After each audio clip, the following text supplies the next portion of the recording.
महोत्सव सफल हो। बधाई इसलिए कि इस तरह का महोत्सव का आयोजन किया, ये बहुत बड़ा सराहनीय है। इसमें जो युवाओं को हम सहभागिता देख रहे हैं, खास करके इंजीनियर अमर नेपाल शाह जी का, मुझे लगता है नौजवानों ने, युवाओं ने, उनकी जो पृष्ठभूमि है, उन्होंने इस आयोजन करके नेपाल के नक्शा में, मधेश के नक्शा में, रौतहट के नक्शा में पुरेनवा का उजागर करने का जो इन्होंने साहस किया है, इसके लिए मेरे ओर से ढेर सारी शुभकामनाएं और बधाई है। संभवतः नेपाल के टेरिटोरियल डिवीजन में, भूगोल की विभाजन में इस तरह का महोत्सव होना और रचनात्मक ढंग से अपने छुपे हुए प्रतिभा और इतिहास को लोगों के बीच में उजागर करना दक्षिण भेग में कम होती है, उत्तर भेग में ज्यादातर होता है। और मैं कहना चाहूंगा कि दक्षिण इंडिया से सटे हुए बॉर्डर के इस पुरेनवा गांव नगरपालिका 8 नंबर वार्ड में होना आपकी ये साहस का पुनः परिचय है।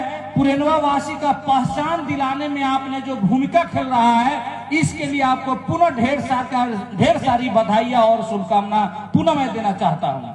हमें बहुत बात इतिहास के सवाल में, मुझे लगता है रौतहट में 1 2 3 4 5 ऐतिहासिक जगह और पहचान वाली बात को अगर हम लोग व्याख्या और जिक्र करें तो मुझे लगता है रौतहट के इस पुरेनवा के धरती को शायद को लोग भूल पाएंगे कि पुरेनवा का क्या क्या इतिहास रहा है।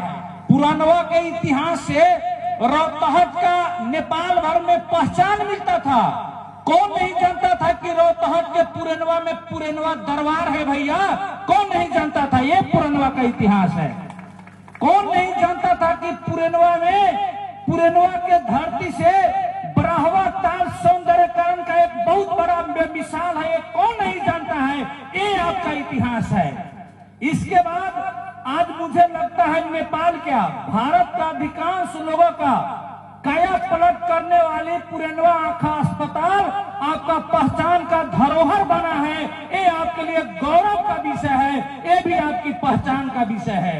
इन तमाम बातों का आप सौभाग्य प्राप्त जगह के व्यक्तित्व पुरेनवा वासी है।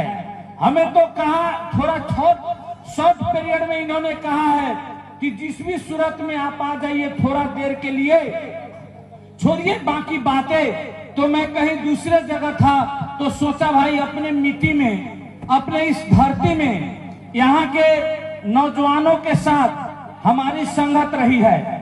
मधेश आंदोलन हुई, देश में क्रांति हुई, लोकतंत्र गणतंत्र के लिए, पारतंत्र के राजशाहियों के खात्मा के लिए पारतंत्रिक आंदोलन हुई और उसके बाद में यहाँ के आगे बढ़ने के पश्चात मधेश आंदोलन हुआ।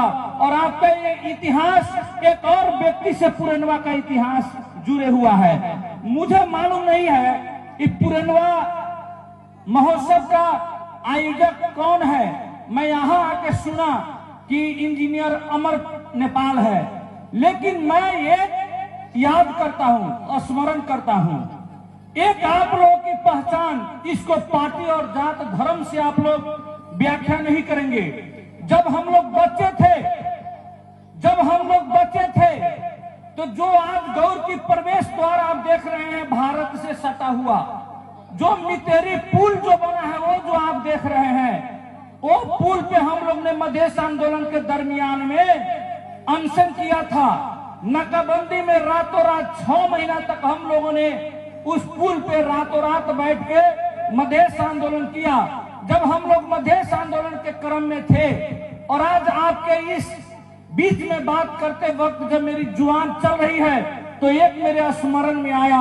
मैं जब बच्चा था तो एक पात्र इस पुरेनवा का थे, रामचंद्र शाह। उन्होंने अपने चुनावी दरमियान में, हम लोग की राजनीति उतनी ज्ञान नहीं थी, लेकिन उन्होंने अपने चुनावी पर्चा में एक बात को लिखा था, एक बराहवा पुल के अलावा बराहवा ताल, पुरेनवा दरबार, पुरेनवा के आंख अस्पताल के अलावा स्वर्गीय रामचंद्र शाह ने अपने चुनावी मैदान में जब उन्होंने चुनाव लड़ा तो कहा था कि गौर बरगनिया के सीमा पे लचका का पुल बनाने वाला रामचंद्र शाह का चुनाव चिन्ह घोड़ा की क्या छाप बोलते थे, वो रामचंद्र शाह आपके पुरनवा के थे, वो भी ऐतिहासिक पात्र है। मैं इसलिए इस बात को जिक्र कर रहा हूं कि गौर और बरगनिया के बीच का जो पुल अभी पक्की का था, उस वक्त में पुल नहीं था। हमारे बहू बेटियां पानी हिल हिल की बरगनिया और गौर आया जाया करती थी, उसमें बांस का फूल बनाने वाला लचका बनाने वाला पात्र रामचंद्र शाही थे। उस वक्त बहुत बड़ा उसका महत्व हुआ करता था। मैं किसी व्यक्ति को दल और राजनीति से नहीं जुड़ रहा हूं, उन्होंने अपने चुनाव जब लड़ा था इस बात को जिक्र किया था। और अब बांस का लचका हम देखे हुए हैं बचपन में, एकदम मेरा बच्चा अवस्था था। वो व्यक्तित्व भी इस पुरनवा के थे। समतब कौन है, उनके पुत्र लोग कहाँ हैं, कैसे हैं, हमें मालूम नहीं है, लेकिन पुरनवा का ये इतिहास रहा है।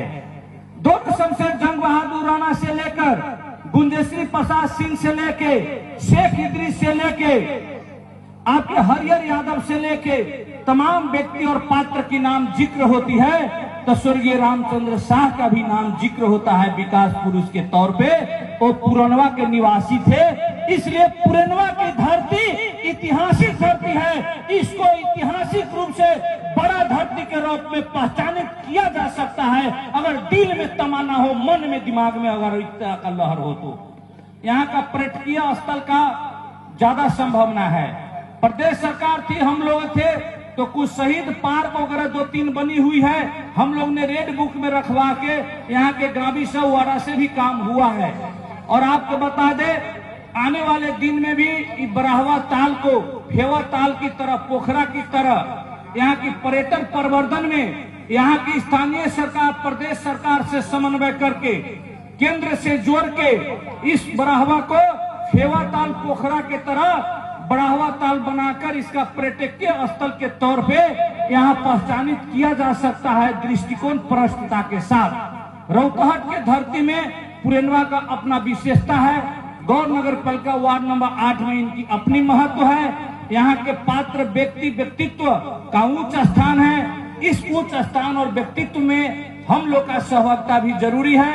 अंततः आप लोग को इस पुरनवा महोत्सव को आयोजक मित्र, अध्यक्ष लगाए तमाम हमारे यहाँ पे आपके विक्रम नेपाल, आपके अंबिया खातून लगाए, इंजीनियर अमर नेपाल, सब लोगों को मैं अपने ओर से शुभकामना को सदिच्छा व्यक्त करते हुए, मेरे पार्टी जसपा नेपाल की ओर से व्यक्तिगत मेरे तौर से आप लोगों को ढेर सारी शुभकामनाएं व्यक्त करते हुए मैं अपने सबको यही विराम देना चाहता हूं। धन्यवाद। और आप लोग से विदा भी लेना चाहता हूं। नमस्कार। बहुत बहुत धन्यवाद पूर्व मंत्री योगेंद्र प्रसाद यादव जी, जो कि पुरनवा गांव के इतना ढेर सारा ऐतिहासिक क्षण के बारे में उजागर कर कार्यक्रम के अगाडि बढ़ावे के क्रम में